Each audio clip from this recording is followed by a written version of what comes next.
Welcome back to Bountiful Gardens. The weather is finally starting to warm up, and some of the best blooms of the year are bursting once again. Spring is a spectacular time to get out in the garden and take in the beauty of the natural world around us. And when it comes to beauty, it doesn't get much better than flowering trees. This week, we're going to be taking a look at 3 different kinds of trees you can plant now for early season splendor: cherries, magnolias, and redbuds. So let's dive into these awesome blossoms. Ornamental cherries are a beautiful specimen plant to have in your landscape in early spring. They range in sizes from about 15 feet tall to 30 feet tall at maturity, though some can be a little bit bigger or a little bit smaller. They mostly come in shades of whites and pinks. They prefer full sun, though can handle partial sunlight, and do best in average to moist, well-draining soils. Cherries are great as a specimen plant, meaning they stand alone well in the landscape due to their burst of beautiful color in the springtime. Cherries can also be planted in masses, such as alleys along driveways or roadways, or in groups in pastoral settings. In general, cherries are blooming in late March into early May. Some of our early blooming varieties are Yoshino, as well as Weeping Snow Fountain.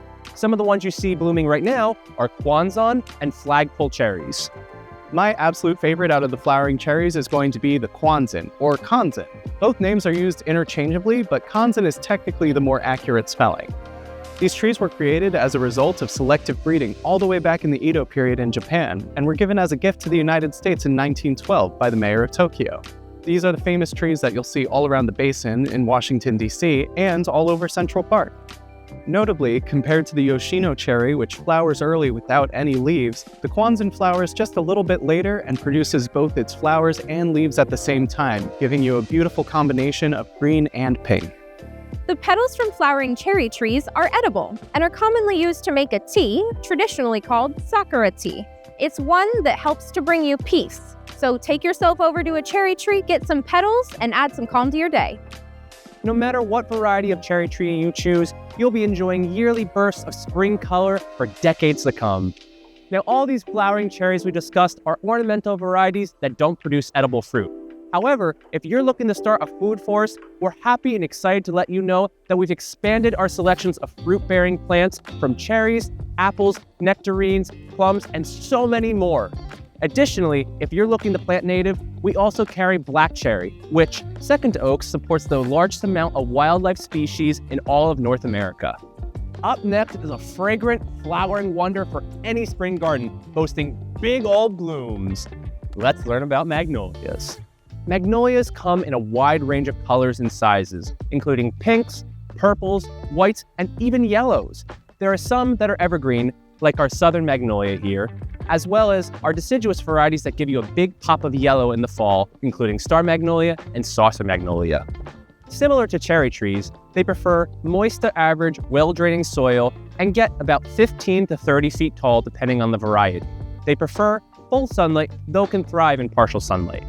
Magnolias make a great feature plant, working as an anchor in any kind of landscape. Some magnolias are known for their beautiful lemony to vanilla fragrance, such as the sweet bay magnolia and southern magnolia. However, there are others such as the star and saucer magnolia that are a little less fragrant but still have a great pop in your landscape. Not only are magnolias a great food source for pollinating beetles, many of the flowers are actually edible to us as well. They have a flavor that's comparable to ginger crossed with cardamom. They usually work best when sliced really thinly and added to a chopped salad, like maybe some carrots and cucumber with a little dash of ginger and soy sauce. They're delicious and refreshing. Magnolias evolved on Earth approximately 95 million years ago, and that predates the existence of bees. So these prehistoric beauties used to be pollinated by beetles. Magnolias are some of the first and finest flowers of spring, and you can find an abundance of varieties right here at Bountiful Gardens. Closing out this week's tree tour is one of our native species with beautiful heart-shaped leaves and some of the most unique flowers you'll ever find. Let me introduce you to Eastern Redbud. Redbuds come in a wide variety of shapes and colors, ranging from yellow, red, purple, green, even orange leaves. They typically flower in mid-April, going to mid-May, and they have a beautiful pink-purple flower that comes right on the bark even before the leaves pop out. They range in different sizes from about 8 feet tall all the way up to 25 feet tall and get about the same size in width. They do best in full sun, however, can handle partial sun or even dappled shade. You do need to make sure you water them well to establish them. However, upon establishment, they're extremely drought tolerant.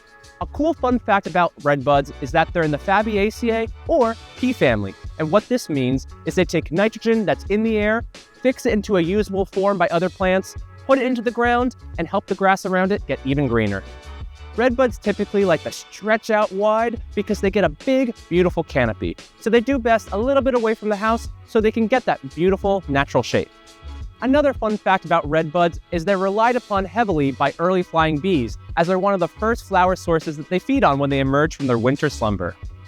As Dan was saying, redbuds are a member of the pea family, so not only are they great nitrogen fixers, they're actually fully edible as well. You can pop these flowers onto a salad for a nice light sprinkling of fresh flavor, or you can even use them as a substitute for capers if you pickle them and store them in a jar. Capers aren't my favorite, but I definitely prefer a salad with these in there. As Ike said, when the redbud blooms in spring, their edible blossoms are a great snack for humans. And when we're going into the fall, their seed pods are a great snack for our birds. Another thing that makes redbuds a great fit for our area is that they tolerate our clay soils exceedingly well. With its bright spring blooms and soft rounded leaves, redbuds make a peaceful and productive addition to any landscape.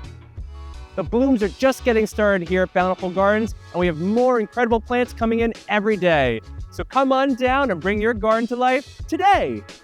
Thanks so much for watching. If you've enjoyed this video, please make sure to give us a like, leave a comment down below, and subscribe to our channel so you don't miss any of the amazing content we've got lined up for you this spring. Thanks so much for watching. Happy gardening!